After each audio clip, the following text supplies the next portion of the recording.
golfers, Owen and Jonathan here from the JD Golf Academy. We're here today to talk to you a little bit more about wrist angles at the top of the backswing, transitioning into the downswing, how we can improve our timing, improve our strike through what we do in our wrists. So if I pass you over to Jonathan. So Jonathan, if we're at the top of our swing, yep. What are we going to be, well, what do we need to make sure we're doing there at the top to make sure we're in the best possible place to go into our downswing with our wrists? We'd want to try and see this 90-degree angle here in the wrist set. Obviously we've gone through lots and lots of swings on gears, all the top pros we're seeing, aren't we, majority of them? Yes, I mean, not everyone, is it? But no, it's not, there are exceptions, so we spoke Yeah. a little bit about Cam Smith Yeah. earlier. He's a little bit of an exception to this, but I think we sort of saw a lot of the time the best ball strikers in the world Yeah. are always sort of the obtuse side of 90. So just to describe a little bit more about what we mean when we say that. So if we're at the top of our swing, we would want that angle from there, we'd want that really to be about a right angle. We'd want to be, if anything, the other side of that right angle, as opposed to collapse there. We never really see a tour pro collapse at the top of the swing, do we? If we see that at all with our players, which, to be fair, when they haven't been measured and they come in, the only thing they can do generally when they get there is that. Yeah, so that's something we see massively, isn't it? Well, is that collapse at the top and then... Yeah. Don't see good strikes, do we? No. Loss of ball speed, centre of the strike. So we like to see this position at the top, 90 degrees, and then we like to see this on the way down, so the club actually goes the other way, so it's not ever doing that, it's coming back a bit, and that's when we measure and we see on gears, that's what they do. They go to 92, and then the number decreases on the way down. Most amateurs increase, so this gets bigger on the way down. So what's that going to do then? So if I'm at the top of our swing then, if I'm at the top there and I'm increasing that wrist angle, or what we call casting it, if I'm doing that, what's that going to then cause to my swing path, to my strike? Generally, the swing will, majority of the time, it will go out. So when we go out to in, it will come down, and you'll be in that position. As we said, halfway down, got all of the tour pros, I can probably say we've measured or seen on gears. They're in this position here. If that club goes that way, there's a massive gap from their hands to their trail leg, isn't there? Yeah, massively.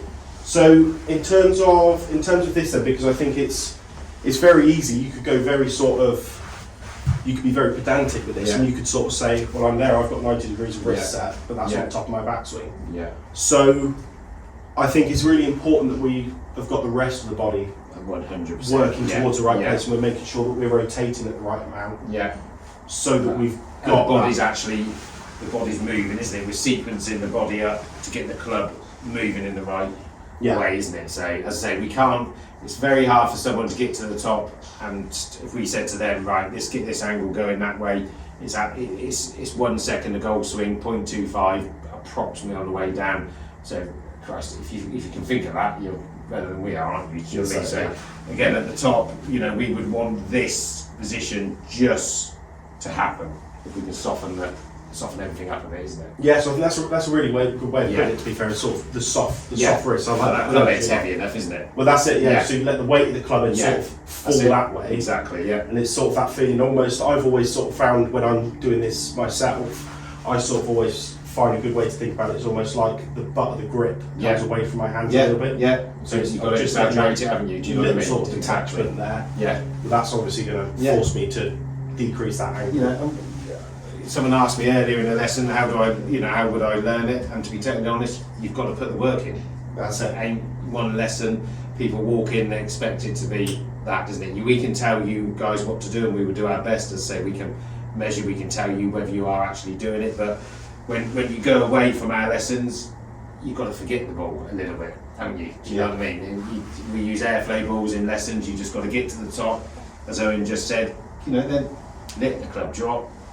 Then just hit it. I can feel it there when I come down. Look where the hands are, look where the club is. Yeah, so you're always maintaining that wrist angle. Yeah, do you know what? One thing we don't ever want to do is hold the club. No. We don't get tight, and then, that's what happens, isn't it? It's over there. This club, whatever anybody says, again, just going slightly off topic, that grip has got to be rolled, doesn't it? So it has to literally There can't be so much tension on the golf club. Yeah, we're going to hit miles right, aren't we? So again, we don't want to make changes for you to get worse. We make changes. You might miss hit shots to start, but if you can do your drills, it's just going away and doing them, isn't it? Well, let's lead into that then. So what we're going to do now, we're going to have a little look at a couple of drills. So first drill for this then, golfers, is obviously to get into that position at the top, that 90-degree position. Yeah. I think it's important to explain before we go into this drill about the difference between a bowed wrist and a cupped wrist. Yeah. Well, normally collapsing is going to come with cupped, isn't it? Exactly, yeah. So, see, so we have, if we talk about our wrists, we can have a bowed wrist, which we would call this, which would be this way, and we'd have what we could call a cupped wrist, which would be this way. So what goes with that then? Weak or strong club head? So I would say with that then, that's going to, well, for one thing, that's going to massively open the club head. That's it, good. We know what we're talking about. There you go. And then from the top, but if I'm in that cupped position there, it makes it so easy for me to be collapsed. Okay, definitely. If I pinch club for you. So if I'm super cuppy at the top there, I can almost lay that club straight across my back. Then I'm mega collapsed. I've got no wrist angle there. Whereas if I'm bowed at the top, and now you get me to try and collapse that, I can't. Yeah, and I'm not saying we've got to be mega bowed. We're not all Dustin Johnson. No, we can't all get there, can we? No. So we're not but this is a really good drill. So this forces us to get into that bowed position, which is, as we just said, it's stronger, isn't it? So to stop us from cupping. Yeah. So if you take your setup position for me, John. Yeah. So that's it. Yeah. Then all we're going to do is we're going to go up to the top of the swing. Yeah. Let's keep that in the middle of the arm. So go to the top. Yeah. Yeah. So what I've done with Jonathan here is I've got him to put just a normal biro pen underneath his glove, sort of so the pen in the middle of the arm just pokes up in the middle of the arm here. And all I'm trying to get Jonathan to feel here is that that pen doesn't touch his arm. Okay. So you can see the more Jonathan cups it, the pen starts pushing into the arm. We want it to keep that pen away from the arm. Yeah. Okay. And flat, it will. It has to be very. It has to. Yeah. Yeah. And then from that position there, it's impossible to get a cute of 90, isn't it? No, exactly. So yeah. So again, just go down. Let's just show you. We'll just show you that one more time. So John's going to take it up to the top of his swing, pen away from him. Yeah. And then there, he's in a really great position to start that down swing. Yeah. So cuppy. We're always going to be into that. Yeah. Right then, John. So if you show me then how we can drill then on how we can do this for the way down, how we can keep those hands nice and soft. Yeah. Yeah. So this is one of the drills we would use. From the ground. I'll be honest. Obviously, we promote the ground massively. So I would start sequencing up properly. The worst thing we can do is just swing the arms back. So put your left foot down first. So I'm going to tip the scales this way. Left foot. I would place your hands a bit more this way. Okay. So the idea is tap that foot down. The arms go. Now tap that foot down. Now the arms follow. Now try and make your hands a little bit softer, and so they're a little bit more flailing. Yeah. Yeah, like that. So so is that sort of simulating the weight of the club end? Yeah. And you'll get the feel on the way down of. Yeah. So I'm going to start there with my left foot. It, so my hands are sort of behind me. That's it. Yeah. And then.